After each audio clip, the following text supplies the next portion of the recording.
Selamat datang di channel kami. Pada video kali ini, kita akan membahas sebuah buku yang diikat dengan daging manusia dan bertinta dengan darah. Sebuah buku yang berisi mantra untuk membangkitkan orang mati dan memanggil makhluk purba.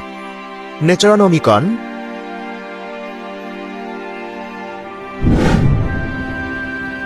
Necronomicon adalah sebuah buku yang menimbulkan kegilaan dan bahkan kematian bagi pembacanya. Dianggap sebagai salah satu buku paling berbahaya di dunia, Necronomicon adalah karya sastra yang bergerak antara batas fiksi dan kenyataan yang mengerikan.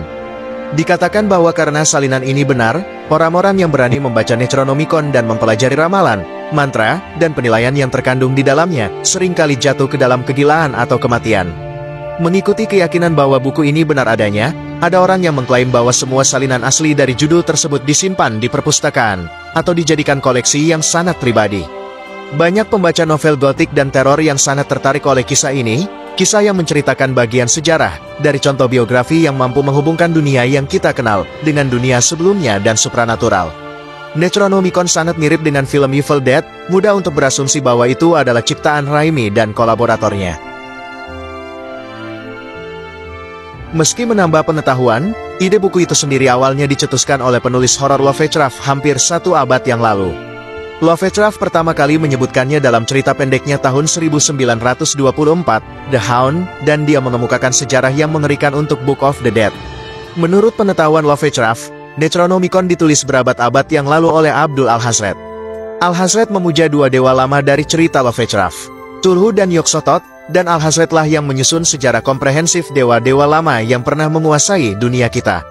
Lebih penting lagi, ini mengungkapkan cara memanggil mereka.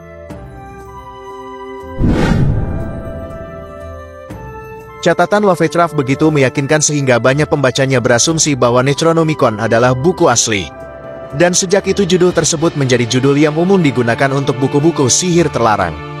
Menurut Lovecraft, ide Necronomicon datang kepadanya dalam mimpi. Saat dia menerjemahkannya, Necronomicon berarti gambar hukum orang mati, atau bisa diartikan dalam etimologi yang lebih baik adalah buku yang mengklasifikasikan orang mati. Lovecraft hanya memberi petunjuk pada buku tersebut, membuat referensi pertama ke dalamnya dalam cerita pendeknya The Hound, pada tahun 1924. Dalam gaya Lovecraftian sejati, Necronomicon muncul dalam cerita demi cerita, seperti bisikan horor. Karya-karyanya didasarkan pada hal-hal yang tidak diketahui, memanfaatkan ketakutan alami terhadap apa yang tidak kita pahami. Penulisnya menakut-nakuti pembaca dengan membangkitkan makhluk yang mengingatkan kita, betapa tidak berdaya dan lemahnya kita sebagai manusia. Dia mencerminkan petunjuk tentang diri kita sendiri dan makhluk bumi di dalam monsternya, menjadikan buku ini semakin menakutkan.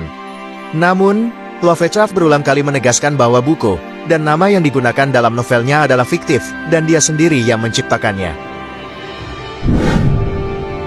Sebuah fakta yang belum terlalu meyakinkan para peneliti tentang paranormal, karena banyak dari apa yang penulis gambarkan secara misterius berhubungan dengan fakta dan asumsi okultisme lainnya. Selain itu dalam biografinya, Lovecraft sendiri tampaknya meninggalkan data yang diperlukan untuk penelusuran yang lebih kompleks atas pekerjaan jahat tersebut.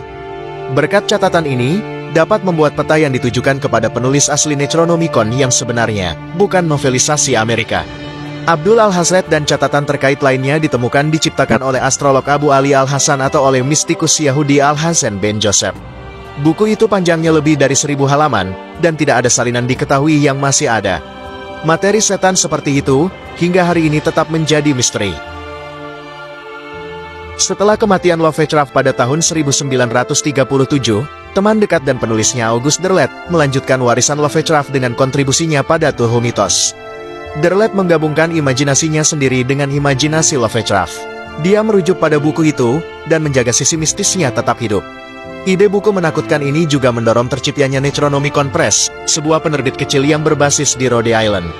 Didirikan pada tahun 1976, hampir 40 tahun setelah kematian Lovecraft, Pers mencetak karya-karya penulis dan penulis yang menginspirasi Lovecraftian dan Necronomicon yang tak ada habisnya.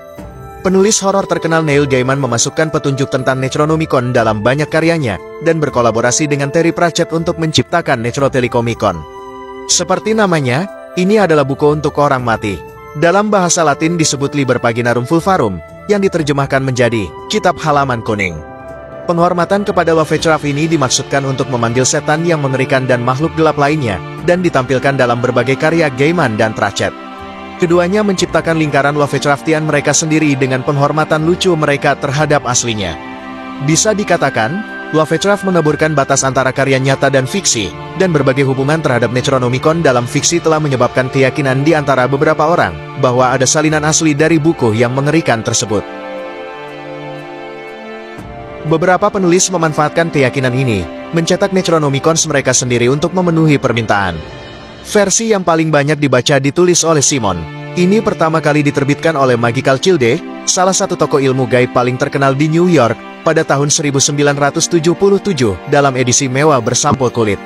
Kemudian diterbitkan sebagai buku bersampul tipis, untuk bisa menjangkau pembaca yang lebih luas.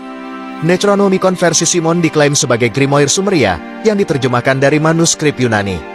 Kita tidak tahu, apakah memang ada buku terkutuk yang dapat membawa kita menuju kehancuran. Tetapi jika ragu, dan jika Lovecraft telah menyembunyikan penelitian primordial untuk temuannya, kita harus memperhitungkan bahwa di planet ini terdapat ayat-ayat dengan kekuatan gelap yang dapat merusak pikiran pembacanya, dan menyerang seluruh umat manusia.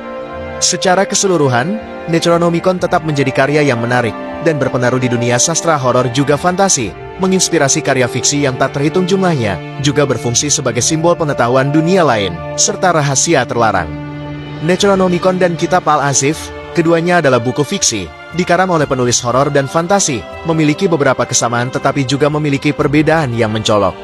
Necronomicon diciptakan oleh Lovecraft di awal abad ke-20, digambarkan sebagai grimoire berisi pengetahuan, serta ritual terkait pemanggilan makhluk kuno dan sakti, yang dikenal sebagai The Old Ones. Buku tersebut telah menjadi elemen berulang di dunia fiksi Lovecraft, serta telah dirujuk juga oleh penulis lain. Kitab Al-Azif, di sisi lain, adalah buku fiksi yang dibuat oleh penulis horor lain, Robert Bloch, sebagai penghargaan atas karya Lovecraft. Disebut sebagai Book of the Demon, digambarkan sebagai kumpulan manuskrip Arab kuno, berisi pengetahuan tentang ilmu gaib juga ilmu hitam. Judul buku tersebut merujuk pada suara yang dibuat oleh seranda nokturnal, bayangkan Bloch sebagai lolongan setan. Meskipun kedua buku tersebut merupakan karya fiksi yang berisi pengetahuan supernatural serta pemanggilan makhluk dunia lain, Necronomicon lebih erat terkait dengan merek horor kosmik Lovecraft, sedangkan Kitab Al-Azif lebih merupakan tertuju pada budaya okultisme lebih luas, serta tema supernatural yang ditemukan dalam sastra horor.